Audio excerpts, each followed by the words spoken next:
How's everyone doing? It's your boy A Dog TV, another day of Gossip TV. Today's discussion is about safety online with our kids. I know it's hard. It's like when your kids are at home, you're thinking, okay, my kid is safe. Is out there at home. It's better than being outside. But there's also online bullying. Online bullying is a real thing where people will manipulate, our kids online and cuss them, this, that.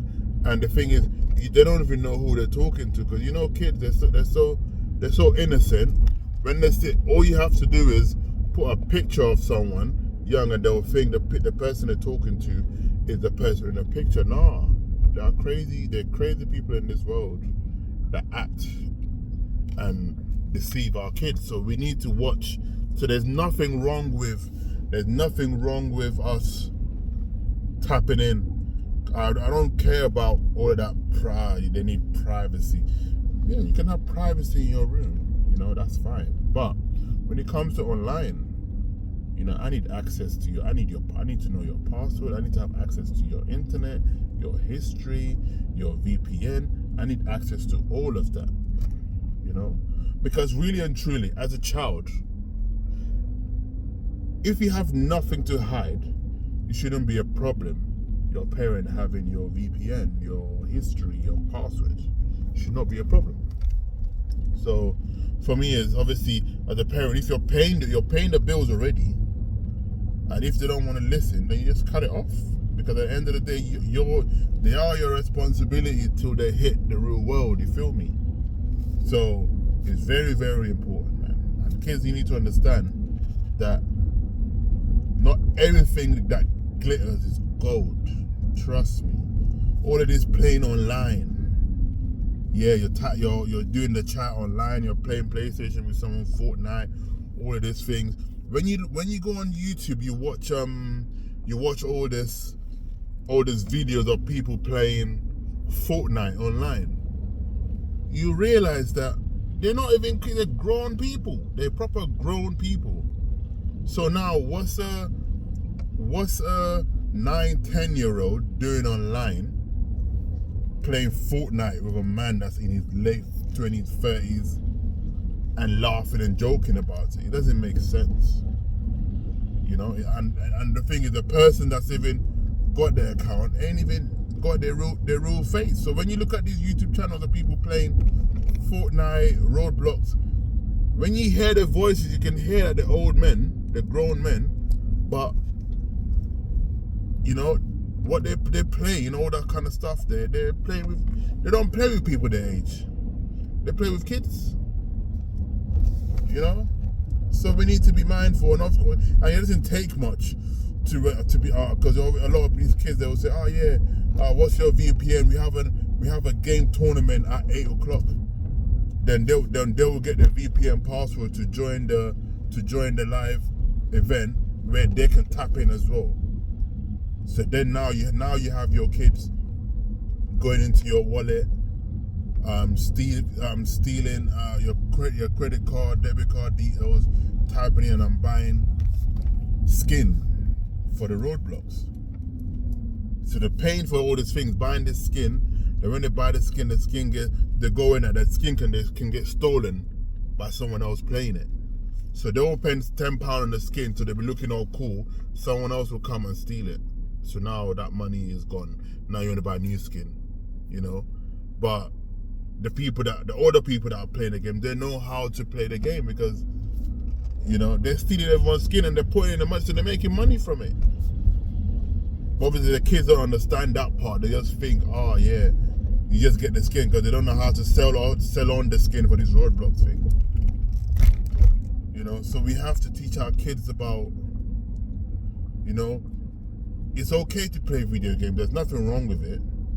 But when you're doing these things, you have to learn. You have to teach yourself to be better, rather than turning up to be looking the best and watch someone else take you for what you have. You feel me? So it's very important, man. We need to We need to understand these things. We need to understand these things and actually respect the fact that our kids are at home. That's fine, but doesn't mean that they're safe. You know, don't just leave your kids in front of the computer and thinking, yeah, you know what, it's all good. No. Because sometimes outside, they know exactly who they're talking to. They know exactly what's going on. But inside, they haven't got a clue. The world online is bigger than the world outside. Because the world outside, you can tell your child, yeah, don't, you know, if you live in an estate, you know, don't come out of this car park area, just play there or play in the field. You know exactly where they are. Online, your kid could be speaking to someone in Japan, in Brazil, anywhere in the world. You wouldn't know. Because nowadays, even online, you don't have to speak English. There's an app that you can be typing in your language and it will translate in English. And when someone sends you something in English, it will translate it to your language. So you don't even know if the person you're speaking to even speaks English. You know? Then the next minute you now have someone's you now have they have the number, they now video call. You don't even know what's going on because you think your child is safe online. So let's be mindful, parents. We need to work together. We need to shed more light to this, man. You know, because they're the future at the end of the day. Our generation, we didn't do much online. We had a dial-up AOL, and it took so long. I think the most it was PC World or playing on one of them Sega Mega PS1, PS2. You know how it was. Could even download games on your phone. It was just snakes and ladder. That's all it was. If you guys remember that. No, it's not snakes and ladder, just the snake game. That's all it was in the Nokias. You know. So like, yeah, let's just keep an eye on our kids, man. There's ways to do it without making them feel uncomfortable. You can just tap in. There's this app called Pingo. You can literally download it, £20 a year, $19.99 a year, and you can literally lock in and you can just access the phone. You can access the phone anytime you want, you know, and just see whatever they do. You can scroll through the phone, and that's all it takes. You know, buy your child a new phone. Just lock into it in the back. Put a tracker in there. You know, when you buy a brand new one, just do yourself before giving it. So don't let them know about it. Because a lot of these kids have to turn off the location on their phone. That's fine. Take out the back and just put the chip in there and the tracker. That's it. It lasts 12 months without changing the battery. Also, it will help them for the safety. You know where they are. You know, you get to gain their trust. All that kind of stuff. You feel me? Anyways, let me not talk too much about it, but thinking about what I said, man. From us to them, they're the future, man. Let's make it count. It's your boy, K-Dog TV, and I'm a Gossip TV, man. I'm out. Peace.